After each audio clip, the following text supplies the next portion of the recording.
Telling friends that we were going to Cyprus in December left a few of them baffled as to why.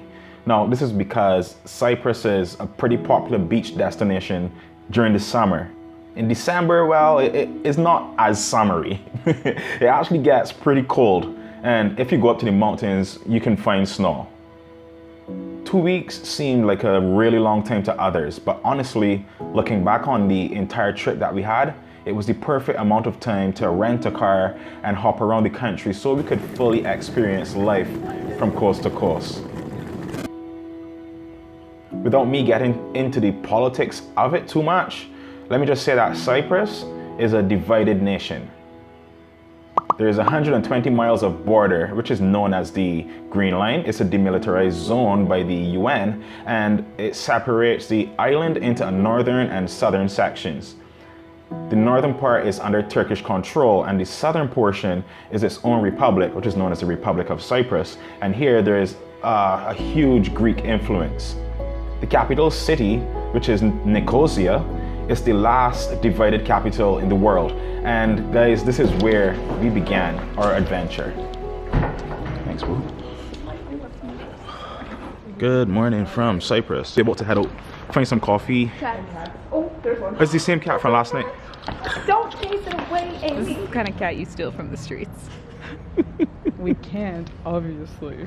It's extremely quiet out right now. It's 8:30 in the morning, and arriving here last night, it was pretty interesting because one, we took a taxi, well, a shuttle from the airport, and I thought that was the end of it, but then we ended up having to pay an extra 10 on top of that to get a taxi right to this spot here we're staying. Just from walking last night, you could see like there's not too many tourists here. It's very quiet. It felt like it was just us really, and the cats. My hand's freezing. I keep sniffling. My eyes won't cry. Oh God. It's beautiful. It is beautiful.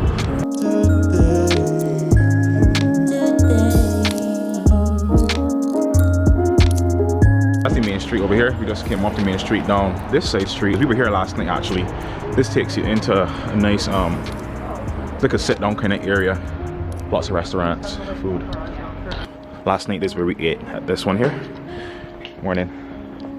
Okay. The first thing on our list was to find a breakfast spot. And what we were slowly realizing was that things seemed to open up a bit later. So we stopped at the first coffee shop that was opened, and it was here that we had our first like real taste of genuine Cypriot hospitality. Now, I wasn't so sure about the coffee cups, but the guy who seemed to be in charge, he bought us some freshly made pastries from this cart that comes around every morning. And let me tell you, right, the apple pastry is love at first bite. Seeing it was still pretty early, we decided to stroll around the town for a little bit. And we bumped into this sign for a fairy tale museum, and it turned out to be closed. Thank you. Oh, thank you. Cypriot hospitality. The city is slowly coming alive. By slowly, we mean slowly. Literally slowly. We was trying to find the fairy tale museum, which turns out is closed. They're telling me lies on, what do we call it, man? On Google. Google says it's open, but for real it's closed. Just to keep the whole museum theme flowing, we randomly came across a postal museum.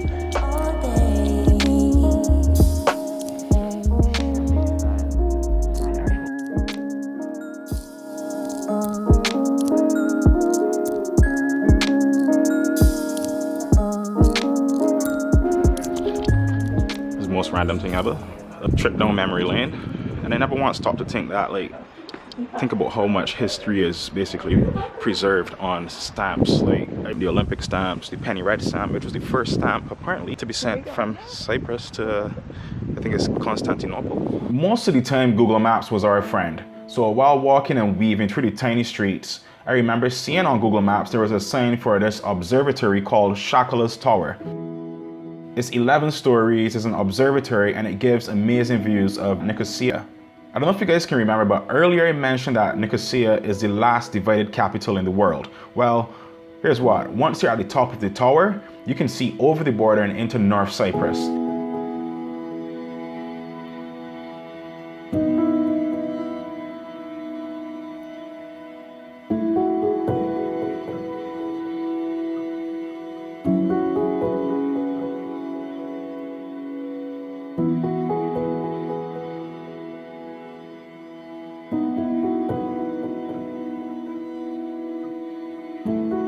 What I liked most about this tower was that it didn't just give you a view, but it also pointed out like important landmarks and buildings, and it gave a bit of insight about each of them.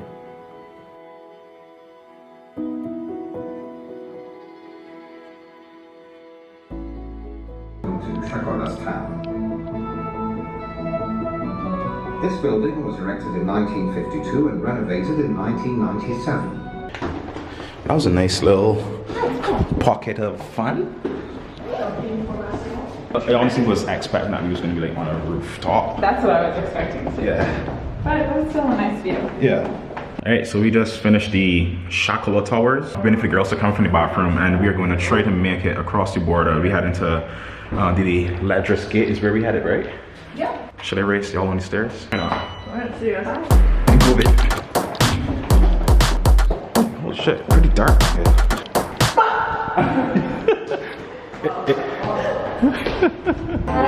So we're walking down Ladris Street, which is like the main street here. We got all the oranges in the trees. Oh shit. Actually, you know what? I saw this guy in one of these, in somebody's vlog, in 2 separate vlogs. Yeah. Now that we saw over the border, we decided to make the journey across to the Turkish side. Would you like sugar, caramel, or something? Yeah. And crossing the border was pretty simple. All we needed was our passports. The moment we got there, it was a totally different feeling. I can remember walking on this one street and the call to prayer came on, and it brought back these fond memories of living in Abu Dhabi. All right, the Büyük Han, this is over in the Turkish side. It's this beautiful stone building which was originally built as accommodation for travelers, but today now it serves as a center for the arts. I think there's some shops upstairs. And a courtyard, a huge courtyard actually, with cafes and restaurants. Quick change of events, so we left the Büyük Han because service was too slow. Is this local? The new design. After we switched to the new restaurant, I was extremely happy for the simplest of reasons. And that was sunshine. Man, back in the Büyük Han, because it was a stone structure and it was very shady, that also made the atmosphere kind of cold. So just to sit in the sun was amazing. While having food and drinks, I experienced one of the most powerful, touching moments in my life. So here's the situation. Just 200 meters away from where we were sitting is the border. Now, that wall was in many ways symbolic of the division of the island. There was a live band performing at the restaurant where we were, and they started to play the song Imagine by John Lennon. If you are familiar with the lyrics, you would understand why it struck me so powerfully in that moment.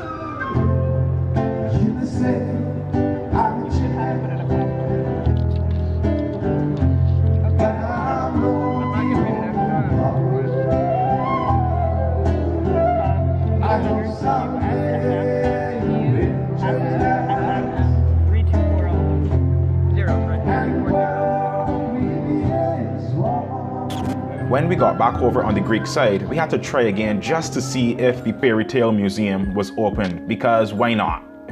Alright, round 2, we are about to check out this fairy tale museum. There's no once upon a time. There's no happily ever after. I think it's still closed. That is definitely closed.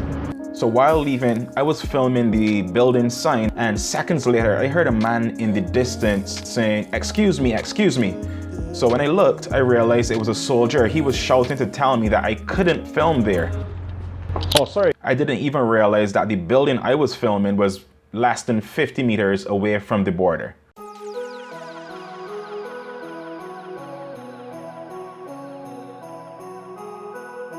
So we've done quite a bit of walking, and now we made it to the wall on the Famagusta side.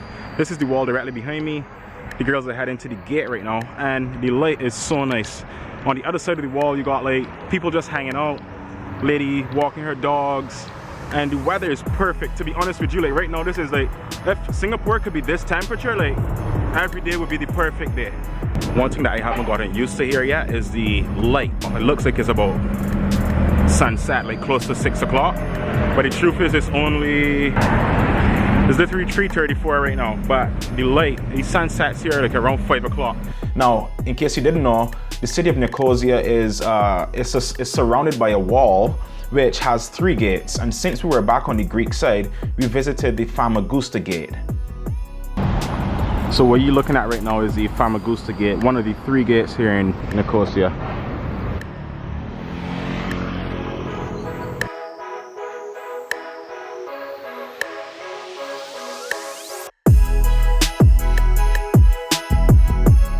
The first full day in Cyprus was nothing short of educational. We learned quite a bit about the conflict which divided the island. We had amazing food. We even got free oranges, and the girls were extra happy because there's cats everywhere. And is this the right way? Yep, this is home. I recognize the graffiti. In the next episode, we drive across the border into North Cyprus and we spend 2 nights there before we head to Larnaca. Guys, if you've enjoyed this video, please give it a thumbs up and subscribe for more videos. Peace and love. See you next time. I mean, I'm only a 9 out of 10 disappointed that we didn't go. Just a 9 out of 10.